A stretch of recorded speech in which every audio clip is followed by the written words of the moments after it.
مومنو، تم پر روزے فرض کیے گئے ہیں جس طرح تم سے پہلے لوگوں پر فرض کیے گئے تھے، تاکہ تم پرہیزگار بنو۔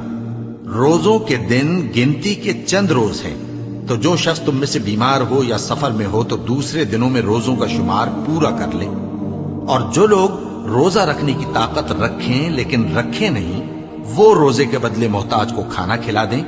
اور جو کوئی اپنی مرضی سے زیادہ نیکی کرے تو اس کے حق میں زیادہ اچھا ہے، اور اگر سمجھو تو روزہ رکھنا ہی تمہارے حق میں بہتر ہے۔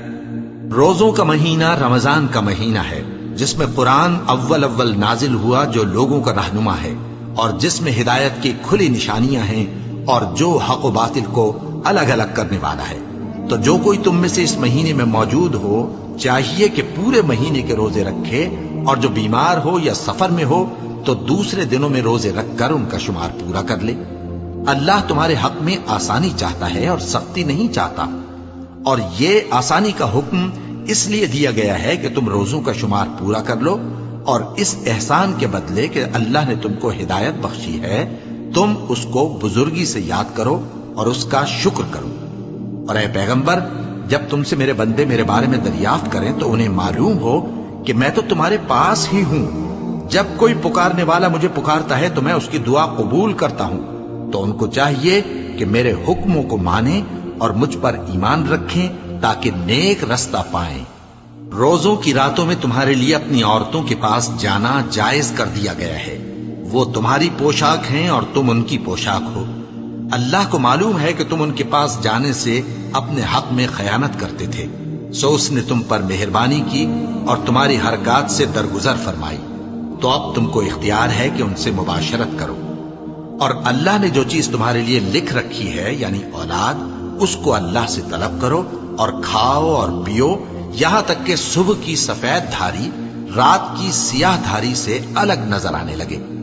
پھر روزہ رکھ کر رات تک پورا کرو، اور جب تم مسجدوں میں اعتکاف بیٹھتے ہو تو ان سے مباشرت نہ کرو، یہ اللہ کی حدیں ہیں، ان کے پاس نہ جانا۔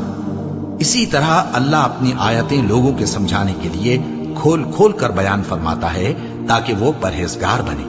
اور آپس میں ایک دوسرے کا مال ناحق نہ کھاؤ، اور نہ اس کو رشوتاً حاکموں کے پاس پہنچاؤ تاکہ لوگوں کے مال کا کچھ حصہ ناجائز طور پر کھا جاؤ، اور اسے تم جانتے بھی ہو۔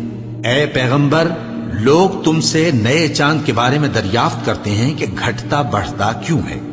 کہہ دو کہ وہ لوگوں کے کاموں کی میعادیں اور حج کے وقت معلوم ہونے کا ذریعہ ہے، اور نیکی اس بات میں نہیں کہ احرام کی حالت میں گھروں میں ان کے پچھواڑے کی طرف سے آؤ، بلکہ نیکوکار وہ ہے جو پرہیزگار ہو، اور گھروں میں ان کے دروازوں سے آیا کرو، اور اللہ سے ڈرتے رہو تاکہ کامیاب ہو جاؤ۔ اور جو لوگ تم سے لڑتے ہیں تم بھی اللہ کی راہ میں ان سے لڑو، مگر زیادتی نہ کرنا کہ اللہ زیادتی کرنے والوں کو دوست نہیں رکھتا۔ اور ان کو جہاں پاؤ قتل کر دو، اور جہاں سے انہوں نے تم کو نکالا ہے یعنی مکے سے، وہاں سے تم بھی ان کو نکال دو۔ اور دین سے گمراہ کرنے کا فساد قتل و خونریزی سے کہیں بڑھ کر ہے۔ اور جب تک وہ تم سے مسجد حرام یعنی خانہ کعبہ کے پاس نہ لڑیں تم بھی وہاں ان سے نہ لڑنا۔ ہاں، اگر وہ تم سے لڑیں تو تم ان کو قتل کر ڈالو، کافروں کی یہی سزا ہے۔ پھر اگر وہ باز آ جائیں تو اللہ بخشنے والا ہے، رحم کرنے والا ہے۔ اور ان سے اس وقت تک لڑتے رہنا کہ فساد نابود ہو جائے اور ملک میں اللہ ہی کا دین غالب ہو جائے۔ پھر اگر وہ فساد سے باز آ جائیں تو ظالموں کے سوا کسی پر زیادتی نہیں کرنی چاہیے۔